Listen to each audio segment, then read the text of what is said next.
Un criminel reconnu coupable d'assassinat, de tentative d'assassinat et qui recouvre la liberté à la faveur d'une grâce présidentielle, pas commun, Badara Mbengue a bénéficié d'une remise totale de peine près de 16 mois seulement après son incarcération lors de la deuxième session de la Cour d'assises de 2005.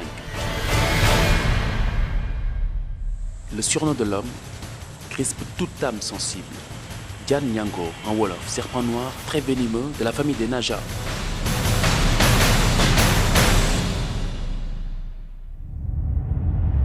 À l'orée des années 2000, Badara Mbengue est à la tête d'un quatuor de caïds à peine majeurs. Ils orchestrent plusieurs exactions dans la banlieue de Dakar. Grâce à leurs instruments, Badara et ses amis se construisent une réputation de tueurs, sans scrupules. Badara Mbengue était quelqu'un qui était très connu dans la banlieue parce qu'il était chef de gang. Il était chef de gang dans la banlieue, il avait vraiment une équipe qui l'obéissait au doigt et à l'œil. Donc vraiment, il semait la terreur dans son quartier et également dans les autres quartiers, dans les quartiers périphériques. Parce que donc, il intervenait jusqu'à Guédiawaye, Parcelles Assainies, Golf, toute cette zone de la banlieue. Donc, Aline Badara Mbengue faisait donc semer la terreur, notamment des agressions qui portaient souvent, et leurs victimes étaient souvent des nantis. Ils n'hésitaient pas à agresser donc des étrangers ou bien des gens qui revenaient de leur boulot, des gens qui étaient dans leur voiture, vraiment des gens qui sortaient des restaurants, des gens qui sortaient donc de la banque. Vraiment, c'était une bande qui était vraiment dangereuse. La témérité du chef de bande est sans pareil. Un soir d'août 1998, il se jette dans la gueule du loup, sans sourciller. Le jeune individu s'attaque au commissariat de Thiaroye en solo. Badara trompe la vigilance des policiers, escalade le mur et démonte les phares du véhicule du commissaire himself. Seydou Bokariag, touché dans son orgueil, décide de se charger lui-même de l'enquête et la traque sera de courte durée. Vers 6 h du matin, Badara tombe alors qu'il était sur le point d'écouler son butin auprès d'un de ses receleurs au marché Nietimbar. À l'époque déjà, les policiers de la brigade de Thiaroye voyaient en lui un individu qui allait leur donner du fil à retordre.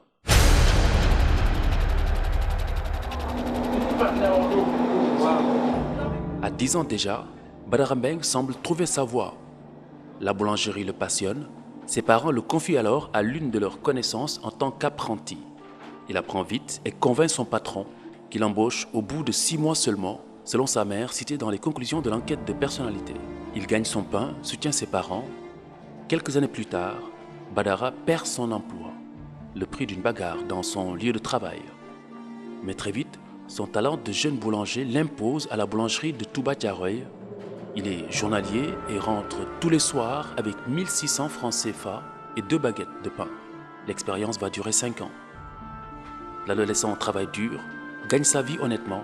Le seul hic, comme le souligne l'éducateur spécialisé chargé de l'enquête de personnalité, Badara Mbengue développe des activités délictuelles parallèlement à celles du garçon compétent, correct et investi dans la prise en charge des besoins familiaux aux côtés de son grand frère Germain.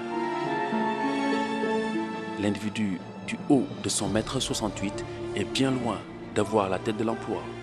Il ne boit pas, ne fume pas, mais commence tout de même à préoccuper son père à cause des mauvaises fréquentations et surtout de son usage de l'herbe. Celui-ci, agent du service d'hygiène selon l'enquête, s'est plaint à plusieurs reprises auprès du délégué de quartier, mais sans succès. En 1998, son père est rappelé à Dieu alors qu'il n'a que 16 ans, une perte qui le rapproche davantage de sa mère. Il a été éduqué par sa mère, une femme très brave. Vraiment, moi, je l'ai beaucoup soutenu parce que je n'ai jamais vu dans ma carrière une femme aussi brave, aussi courageuse dans l'adversité et dans le mauvais sort. Elle a soutenu son fils, elle a porté le combat à bras le corps. Nous l'avons appuyé par la suite. Chaque fois que j'allais en prison, il me demandait est-ce que maître, vous pouvez donner un coup de main à ma mère? Parce que moi, je travaillais en tant que boulanger. pour dépanner la maison, pour apporter de la nourriture à la maison, et que maintenant que je suis en prison, elle risque d'être confrontée à de grosses difficultés parce qu'il n'y a pas quelqu'un qui pourra lui venir en aide. Quand je le défendais, il avait 20 ans, il était à la recherche de ses repères, dans un contexte économique et social extrêmement défavorable. Ce qui m'a le plus frappé, c'est qu'elle a beaucoup pleuré. Elle a pleuré quand je lui ai dit « Maman, pourquoi vous pleurez ?» Il dit que moi, c'est vrai que vous, je ne vous connais pas. Vous, je ne vous connais pas. Mais à chaque fois que je viens vous voir, vous prenez une importante somme d'argent, vous m'offrez ça, vous me demandez de gérer ma famille.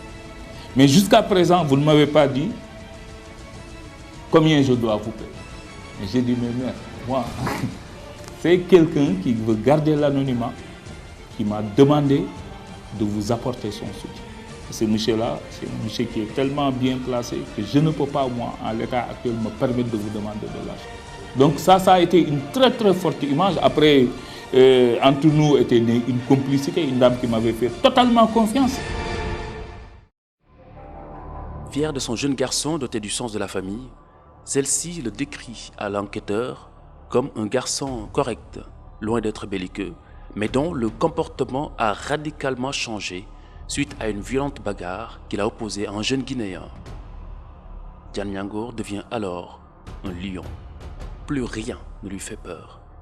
C'est à cette époque qu'il fit connaissance avec les services de police. Son casier enregistre une condamnation ferme d'1 mois. À sa majorité en 2000, sa bande est l'une des plus redoutées de la banlieue de Dakar. Mais une rencontre vient assombrir son avenir.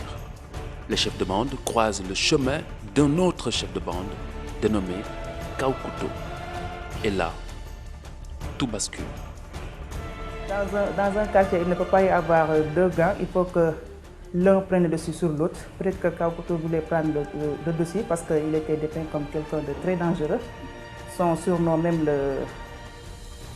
le décrit, Kaw Couteau, donc il a l'habitude de manier les armes blanches. Kaw Couteau qui régnait dans la banlieue, mais comme Kaw Couteau ne pouvait pas s'accompagner avec la bande Alioune Badara Mbengue, qui était vraiment ses frères, donc un jour, Kaw Couteau a fait appel à Alioune Badara Mbengue pour lui dire maintenant, bon, comme vos grands frères ne sont plus là, c'est vous qui êtes là, maintenant je voudrais que maintenant, à chaque fois que vous commettez un forfait, un cambriolage, vous passez me donner ma part.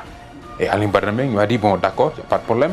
Et à chaque fois que donc la bande Alioune Badara Mbengue exécutait, comment dirais-je, faisait une agression, il donnait quelque chose à Kaw Couteau. Bon, et finalement, à la longue, bon, c'était devenu insupportable pour la bande à Alioune Badara Mbengue. Ce que je savais de cette affaire, c'est qu'il y avait une histoire qui opposait 2 bandes rivales pour le contrôle justement de cette criminalité dans la banlieue. Mais ce qui m'avait le plus frappé, c'est que c'était de jeunes garçons. Ils étaient tous nés en 1980. On les appelait la bande des 80 arts. Et je pense qu'après lui, il s'est affranchi pour constituer sa propre bande. Et c'est en ce moment que le caïd, à l'époque qu'on appelait Kaw Couteau, n'a pas accepté cette désertion. Et un jour, la bande Alioune Badara Mbengue a commis une agression dans les Parcelles Assainies. Quand ils sont revenus, ils sont allés directement se coucher. Et donc, quand Kaw Couteau a été informé de cette agression, il est venu tôt le matin réveiller Alioune Badara Mbengue dans sa chambre pour lui dire que donc, bon, j'ai été informé que vous avez agressé hier dans les Parcelles Assainies, donc donnez-moi ma part. Et là, Alioune Badara Mbengue lui a dit non, franchement, je n'ai plus d'argent, j'ai tout consommé. Il a dit, ah bon, tu as tout consommé? Il dit, d'accord, bon. Et après, Kaw Couteau s'est tourné, il a vu dans la chambre des Santiago. Il a pris les chaussures, les Santiago, et il est parti avec. Il a vendu ça. Et donc, c'est après que Alioune Badara Mbengue a informé ces éléments, bon, ses acolytes, pour leur dire que bon, donc, Kaw est passé à la maison, vraiment, il est venu, il voulait de l'argent, il en fait trop, on ne peut pas donc faire un boulot et venir après lui donner sa part, il faut qu'on mette un terme à ça.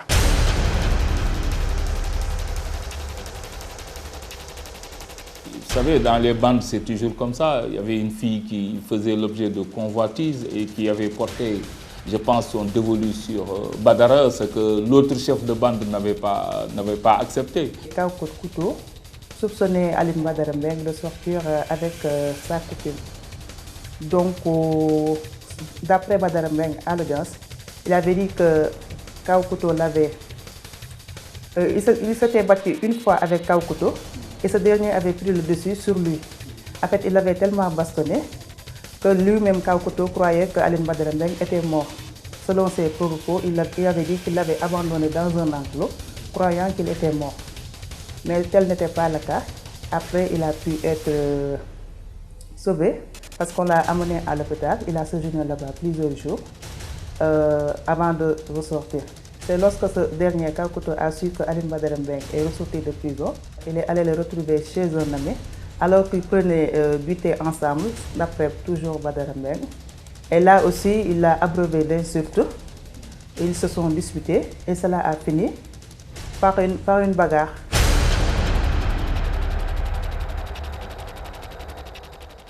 Nous sommes le 17 janvier 2000. Badara Mbengue retrouve ses 4 amis comme d'habitude autour d'un thé.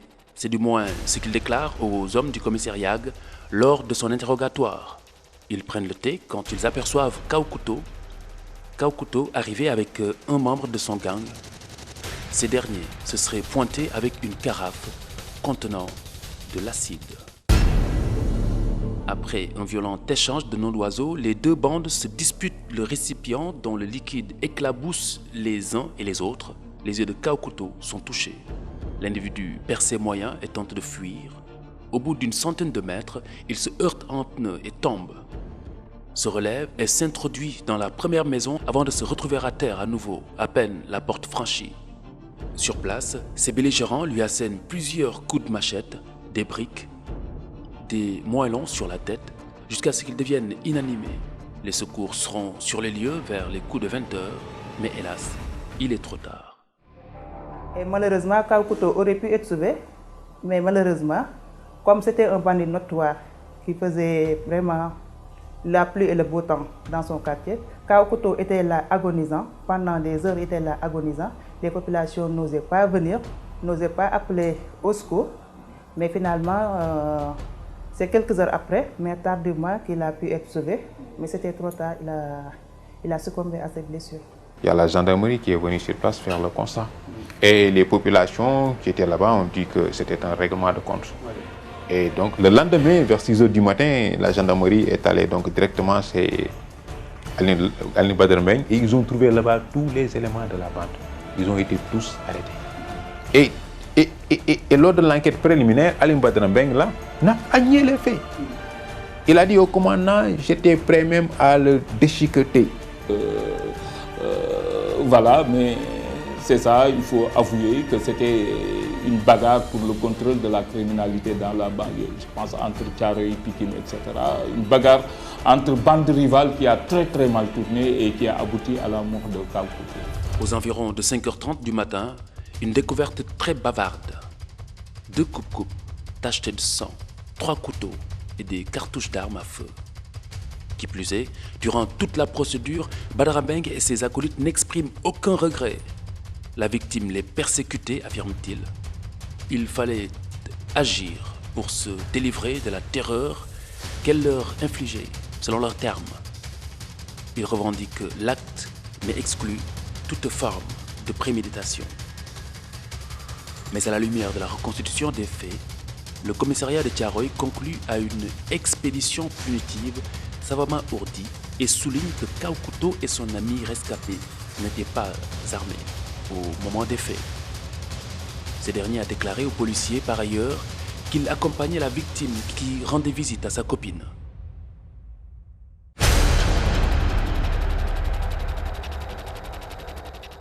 Aline Badara Mbengue a donc réuni ses acolytes. Ils ont trouvé un modus operandi. Ils ont appelé Kaw Couto.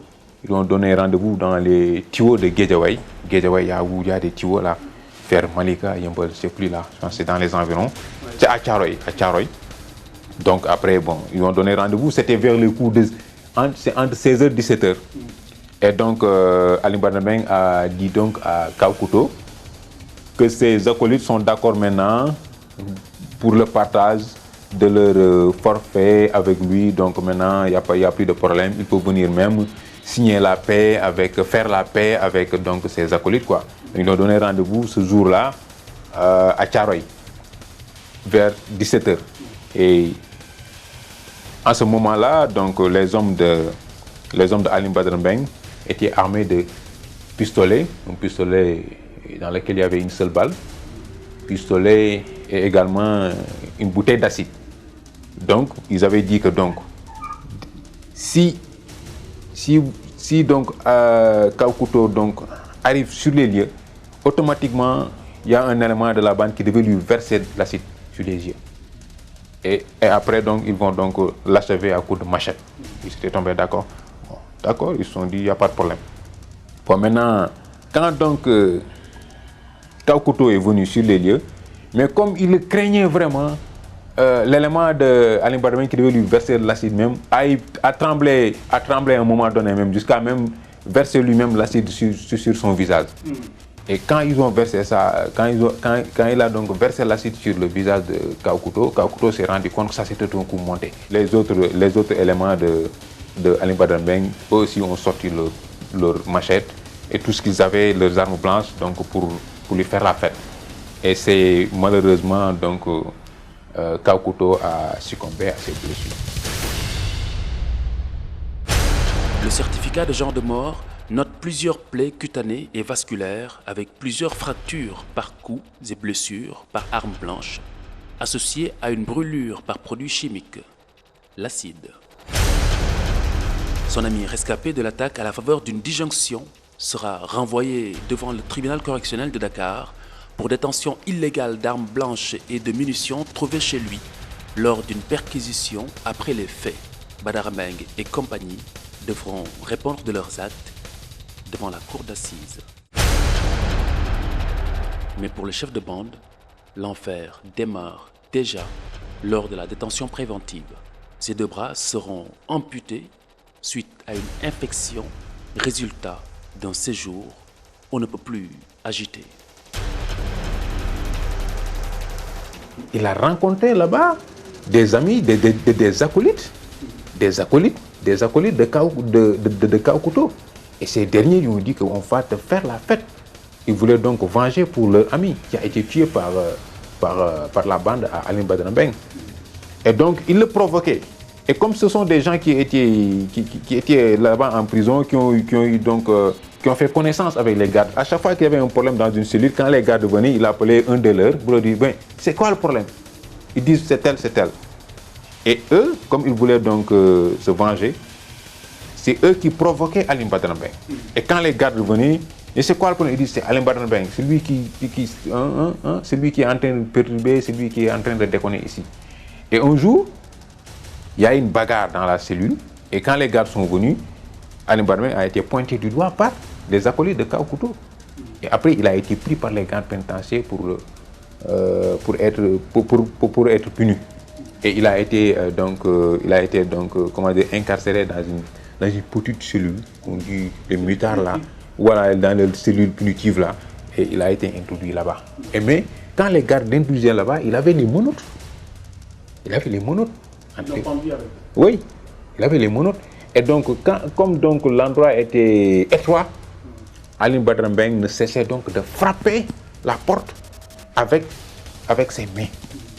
Avec ses mains. Et vous savez, les menottes, à chaque fois que vous frappez, ça se serre, ça se colle davantage. Et il continue à frapper, donc jusqu'à avoir les mains enflées. Et quand les gardes sont venus, ils ont vu le sang qui versait et que les mains étaient enflées, ils ont eu peur. Et ils n'ont pas informé le régisseur. Ils ont préféré donc lui verser du pétrole. Ils ont préféré lui verser du pétrole donc sur les mains. Et quand ils ont versé du pétrole sur les mains, ça s'est infecté. Une version soutenue par les gardes pénitentiaires selon notre confrère, mais complètement aux antipodes de celle de Badara Mbengue et de ses proches. J'ai eu à le défendre, mais vous ne pouvez pas mettre les menottes comme ça à quelqu'un, vous tapez et puis ça sert. Ça n'obéit à aucune explication logique. Moi, je crois beaucoup plus à ce qu'il a dit qu'à autre chose.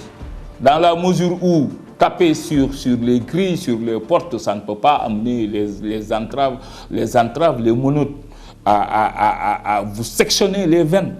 à vous sectionner les veines. Mais ce qui est sûr et certain, c'est que quand ils l'ont sorti de la cellule punitive, ils se sont rendus compte qu'en fait, il était blessé. Ils ont essayé de le soigner à l'interne. Ils ont essayé de le soigner à l'interne. Il m'a dit qu'on lui mettait du pétrole, du microchrome. Bon, ça, moi, je n'ai pas m'aventurer sur ce point parce que je n'étais pas à l'intérieur de cette prison. Mais ce qui est sûr, c'est qu'à un moment donné, ça a dégénéré. Et quand ça a dégénéré, il a été immédiatement évacué à l'hôpital, au pavillon spécial de l'hôpital Aristide Le Dantec. Et c'est là où se situe la faute de l'administration. Parce qu'au moment où il était évacué, le docteur qui a eu à procéder à l'amputation a constaté que la gangrène avait atteint le niveau du coude. Donc, ce qui veut dire que des poignets jusqu'au niveau du coude, on a essayé de gérer la situation à l'interne au niveau de la prison. Et malheureusement, ça a dégénéré et ça a abouti à l'amputation des deux mains. C'est une véritable tragédie pour ce garçon qui, pour le punir, à l'époque, à la prison de Rebeuss, il a été pendu avec les deux mains. On a lié les deux mains, pendu comme ça, on l'a oublié. Et finalement, au niveau des coudes, tout a été abîmé et on a été obligé de lui amputer les deux mains. C'est incroyable, c'est une véritable abomination, c'est la torture, c'est des actes qui sont barbares, qui avaient abouti effectivement à cette situation. C'est un garçon très caractériel, très caractériel. C'est vrai que il était porté en grippe par certains agents de l'administration pénitentiaire, tout ce qui se passait. Parce que lui, c'est ce qu'il m'a dit. Il m'a dit que ce qu'il ne pouvait pas comprendre, c'est la manière dont les agents de l'administration pénitentiaire à Rebeuss l'avaient pris en grippe.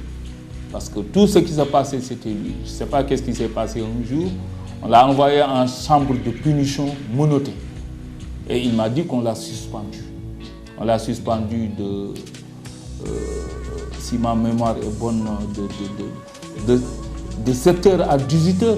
Il a crié, mais bon, les gens le mettaient sous le compte de quelqu'un qui voulait se défouler. Donc ce n'est qu'à 18h que les entraves qui étaient portées sur ses mains, au niveau des deux poignets, que ces entraves ont été enlevées. À cause de son poids et de la suspension, les entraves avaient tellement serré que les veines au niveau des deux poignets, les veines étaient atteintes. Bon, ils ont essayé de camoufler l'affaire parce que c'est le tort aussi de l'administration pénitentiaire, cette absence de prise en charge. Et quand nous avons été saisis de la situation, nous avons condamné et nous avons demandé à ce que les auteurs de ce crime abominable soient punis par la justice et que, effectivement, Alioune Badara Mbengue puisse recevoir des dommages et intérêts pour le préjudice qu'il avait subi à l'époque. À l'époque, on lui avait même trouvé des prothèses. Je pense que la RADDHO s'était débrouillé pour lui trouver des prothèses. Mais malheureusement, le niveau d'amputation était tellement haut que les prothèses n'étaient pas adaptées. Ils l'ont décrit comme ça, que c'était quelqu'un d'assez dangereux, que les actes qu'il avait faits, c'était des actes commis, c'était des actes assez graves. Mais bon, le bonhomme qu'on a vu, vraiment, c'est pas... c'est un jeune garçon, bon, sympathique, mais bon, l'être humain, c'est très complexe. Il est tout petit, je dirais même maigrichon, noir. Quand on m'a dit qu'il pouvait effectivement ne pas être maîtrisable, moi je me pose des questions. C'est pas quelqu'un de très grand, Alioune Badara Mbengue. Et puis, il rigolait. Témoignons au niveau des coudes, un handicap qui change la vie du prisonnier et les organismes de défense des droits de l'homme s'en mêlent. À l'époque, on avait sorti un communiqué de presse et puis on a fait une campagne, on a saisi les autorités. Je pense que même j'ai eu une polémique avec le ministre de la Justice lui-même. Donc si le ministre de la Justice s'engage, c'est parce que les positions de la RADDHO ont été des positions très fermes à l'époque, l'époque de Serigne Diop justement. L'organisation à l'époque avait pris ses responsabilités, toutes ses responsabilités, pour qu'il puisse y avoir justement des conséquences judiciaires par rapport à cet acte. Et il y en a eu. Et pour qu'il puisse effectivement y avoir également une compensation. Et ça également, c'est la Convention contre la torture qui dit qu'il faut effectivement une compensation par rapport à des victimes qui ont subi effectivement des actes de cette nature. Des gens qui demandaient de l'argent derrière et qui mettaient dans leur poche, etc. etc.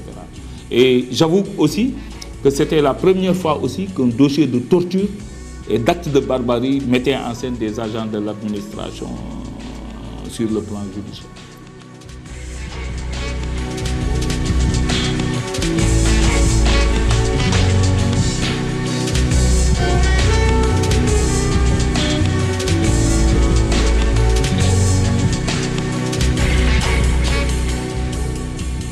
La prison, c'est un milieu fermé déjà. Vous savez, vous torturez quelqu'un à la police, au bout de 48 heures, vous êtes obligé de le déférer. Si vous le déférez, son avocat ou ses parents sauront qu'il a été torturé. Mais ce qui se passe en prison, c'est un milieu clos. C'est un milieu clos où vous avez, d'une part, des individus qui sont en marge de la loi et qui ont été condamnés, et d'autre part des agents de l'administration qui travaillent dans des conditions extrêmement difficiles. Faites le ratio gardien de prison détenu. Vous verrez que c'est des agents qui ont du mérite. Vous êtes 4 ou 5 à surveiller 1500 personnes, mais c'est normal, des fois vous pétez les plombs. Vous pétez les plombs, surtout que les individus, du fait de la forte concentration au mètre carré, pètent facilement les plombs.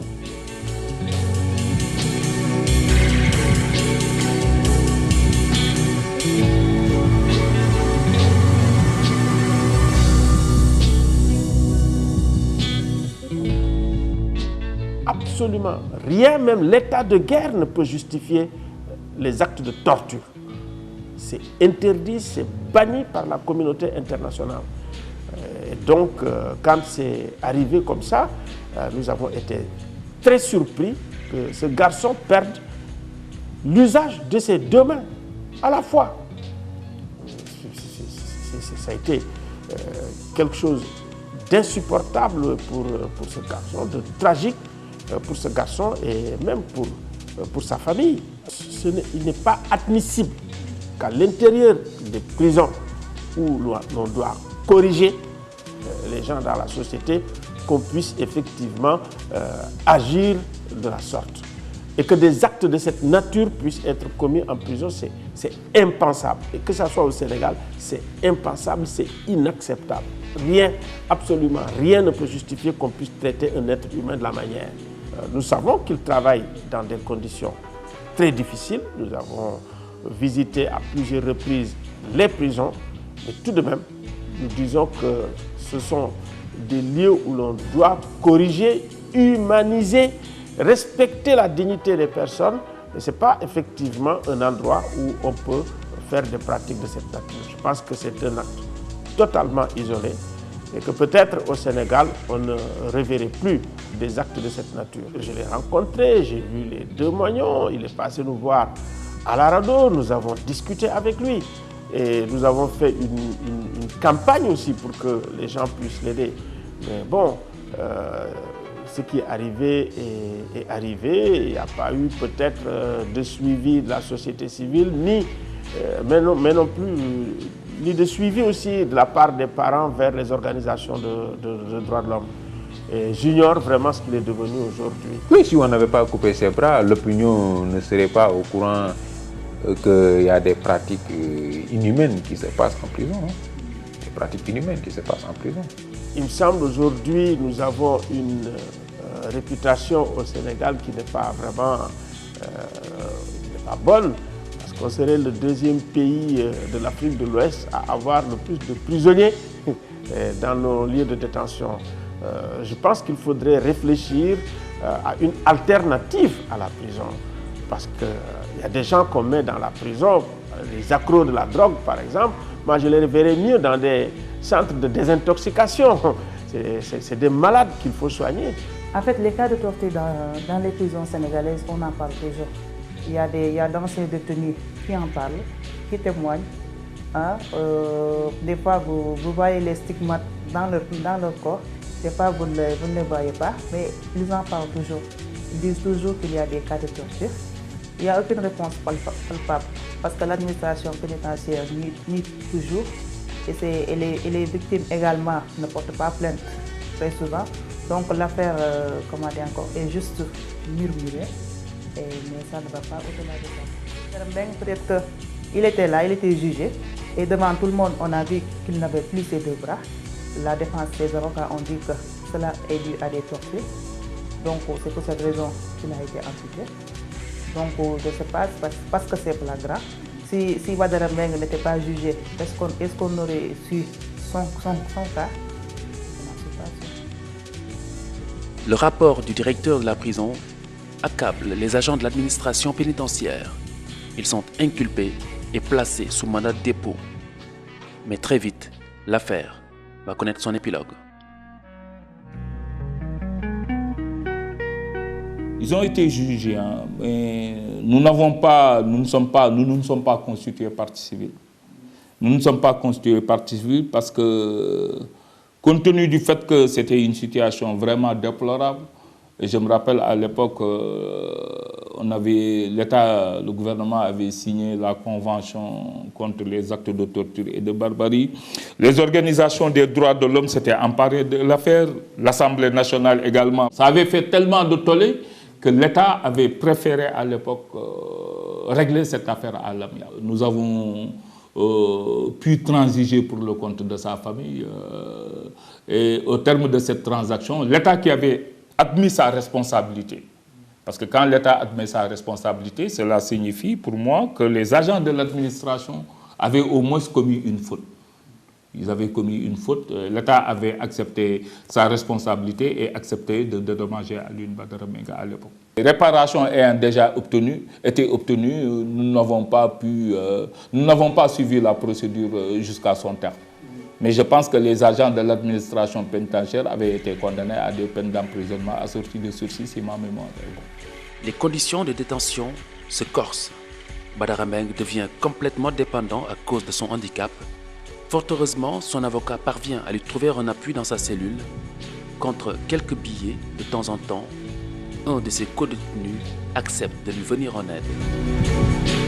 Il y a un de ses amis même qui me disait le jour du procès que c'est moi qui l'aidais à faire ses toilettes, je l'aidais également à manger, tout ça.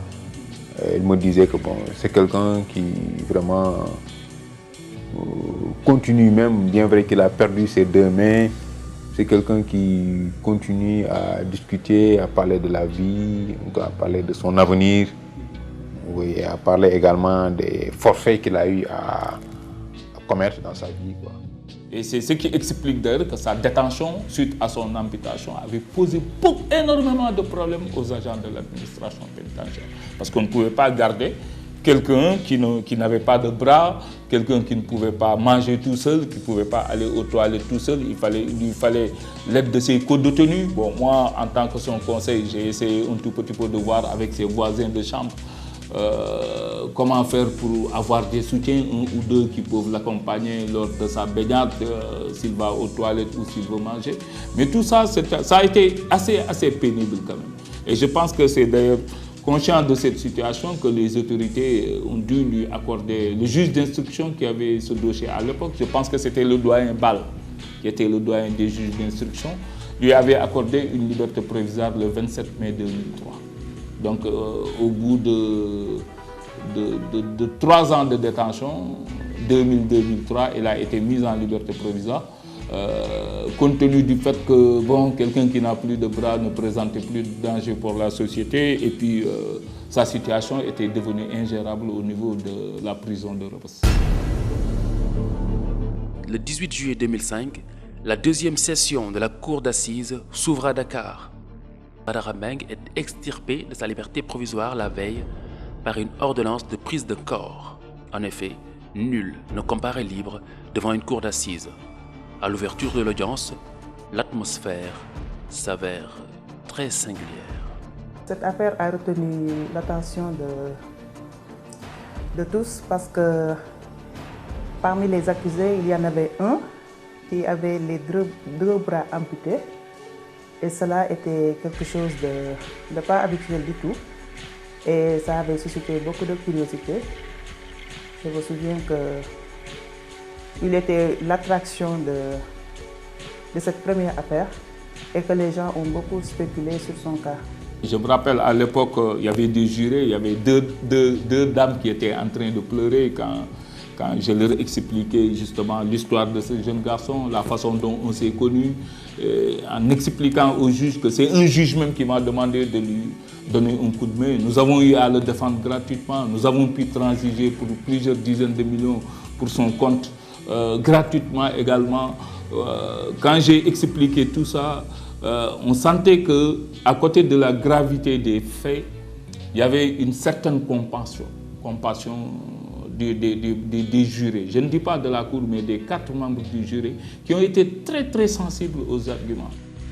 Badara Mbengue et ses co-accusés comparaissent pour assassinat, tentative d'assassinat et détention illégale d'armes. Le chef de bande coopère et passe à table, sans regret. Bon, il était serein, il ne regrettait rien. Il était serein, il ne regrettait rien. À l'audience, parmi ses co-accusés, en fait, c'est lui tenait un langage de vérité par rapport à ses autres co-détenus. En fait, il n'a pas nié la bagarre, mais il a juste soutenu que c'est Kaw Couteau qui a cherché ça. Parce que lui, il dit qu'il n'est jamais sorti avec sa copine. Il ne sait pas pour quelle raison Kaw Couteau est venu l'agresser jusqu'à le laisser pour mort, croyant qu'il sort avec sa copine alors qu'il ne le connaissait pas. Même sa copine qui était venue témoigner a dit qu'il n'est jamais sorti avec Alioune Badara. Et elle a même dit qu'elle avait rompu avec Kaw Couteau pendant près de 2 ans, avant même l'éclatement de cette affaire. Ouais. Les histoires de filles là, non, il n'y avait pas ça. Le problème c'était ça. Le problème c'était ça. C'était un règlement de compte parce que les hommes de Alioune Badara Mbengue ont dit que vraiment Kaw Couteau aime la facilité, il ne peut pas dormir. Et nous, quand on commet donc des forfaits, on vient donc de lui donner sa part. Il faut qu'on mette un terme à ça. C'est pour ces raisons qu'il a été... Et ils n'ont pas nié les faits. Le jour du procès, ils n'ont pas nié les faits. C'était ça. C'était ça le problème. Et ils l'ont achevé, il a succombé à ses blessures et après ils sont partis. Je l'ai dit, vous savez, je l'ai dit lors de la plaidoirie. C'était difficile a priori. Parce qu'au moins, il y avait un certain nombre de constantes dans ce dossier. C'est que c'était 2 bandes. Donc c'est une bagarre qui opposait 2 bandes. Et vous savez, quand 2 bandes se bagarrent, les armes non conventionnelles sont utilisées par les uns comme par les autres. Donc je ne peux pas m'aventurer à dire, en tout cas au moment de la reconstitution des faits, il est avéré que c'est l'autre bande, la bande à Kaw, qui avait le carafe qui contenait de l'acide. Bon, au cours de la bagarre, il semblerait que qu'un des leurs a pu arracher la carafe pour verser le produit sur le visage de quelqu'un d'autre.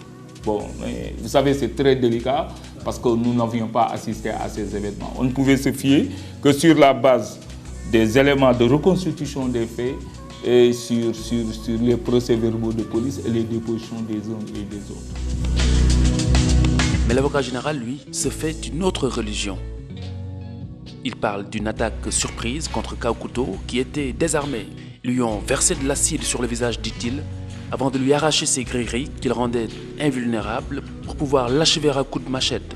Cheikh Tidiane Ba ne veut pas entendre parler de l'excuse de provocation, ni de légitime défense, même si la victime n'avait pas bonne presse, même aux yeux de ses proches.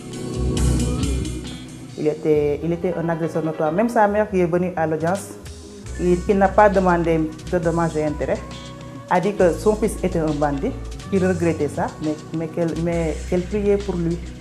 Donc c'était un bandit notoire et reconnu. Pour elle, c'est comme si son fils méritait ce qui lui est arrivé. Mais néanmoins, elle a soutenu que c'était un fervent musulman et qu'elle priait pour lui, tout en sachant que c'était un agresseur, ce qu'elle regrettait vraiment. Mais il faut mettre tout ça dans le contexte de jeunes garçons en perte de repères. On était au début des années 2000, la crise économique et sociale aidant, le banditisme rampant dans la banlieue. Donc il faudra surtout mettre cela sur le compte de cette promiscuité sociale qui faisait que le garçon qui avait perdu très tôt son père n'avait pas de point de repère. Et d'ailleurs, c'est ce qu'avait fait ressortir l'enquête de personnalité.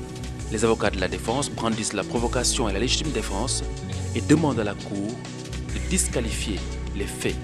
L'avocat général estime que contrairement au chef de bande, la version des co-accusés n'est pas conforme à la réalité du dossier.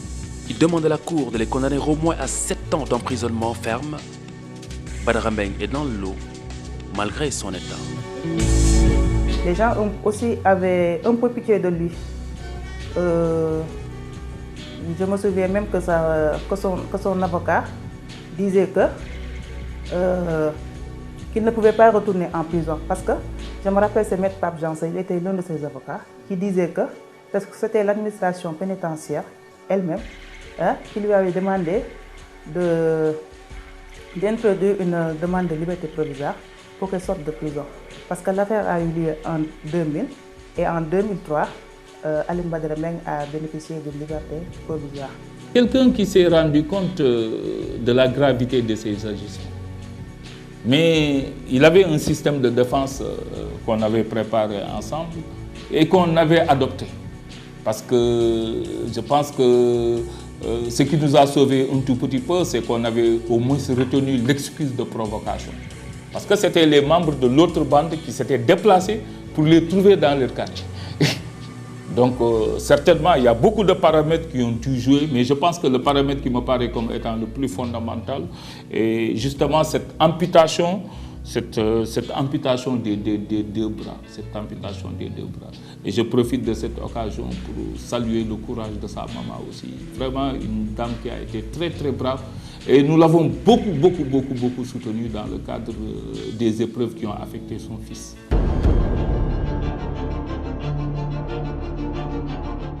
Au terme de l'audience, le verdict tombe. Badara Mbengue et ses 3 co-accusés écopent de 5 ans de travaux forcés. Mais Badara, lui, se retrouve seul.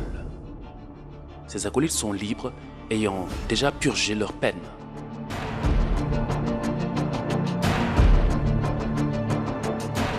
Donc, vous voyez, c'était très pathétique parce qu'à la fin du verdict, il m'a demandé mais est-ce que je vais retourner en prison? J'ai dit oui, vous allez retourner en prison, mais pour 13 mois encore.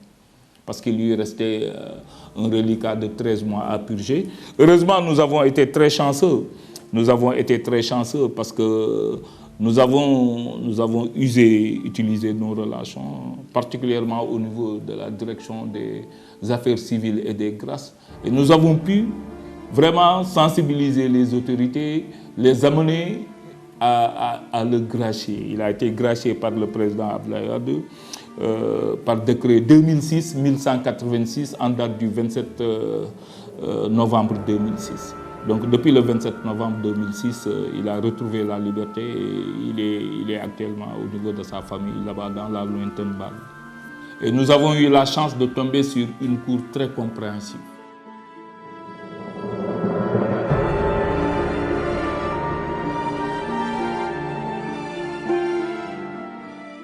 En 2016, j'ai retrouvé Badara Mbengue dans l'intimité de sa famille. Une famille chaleureuse et solidaire autour de lui, mais incapable de couvrir tous ses frais médicaux.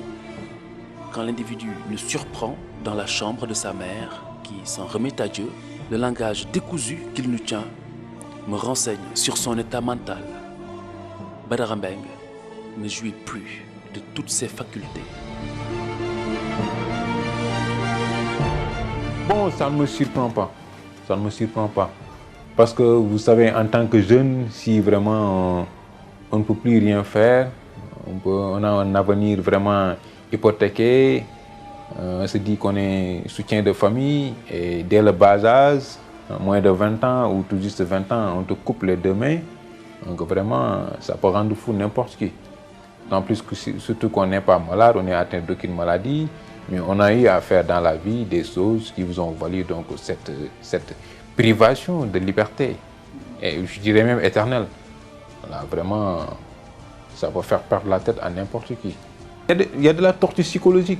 Il y a des gens qui peuvent subir des violences physiques, mais également il y a des tortures psychologiques.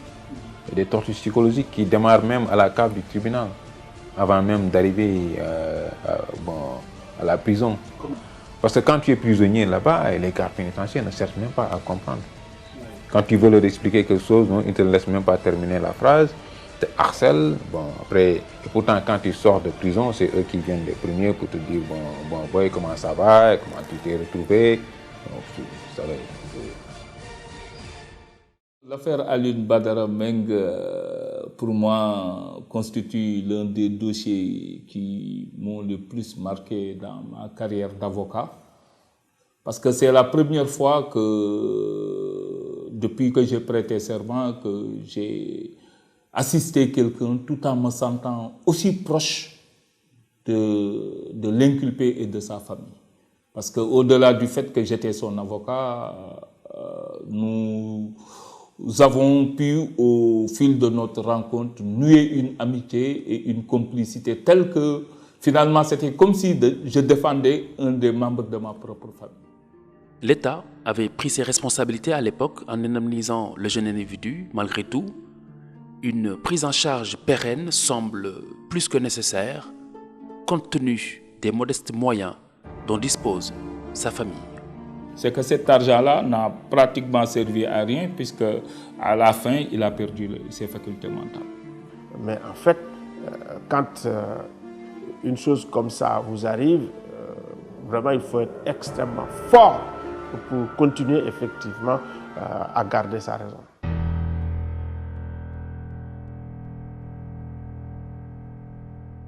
Volonté du destin ou simplement effet boomerang, le jugement, non pas judiciaire, ne devrait pas être la première préoccupation lorsque la dimension humaine est entamée.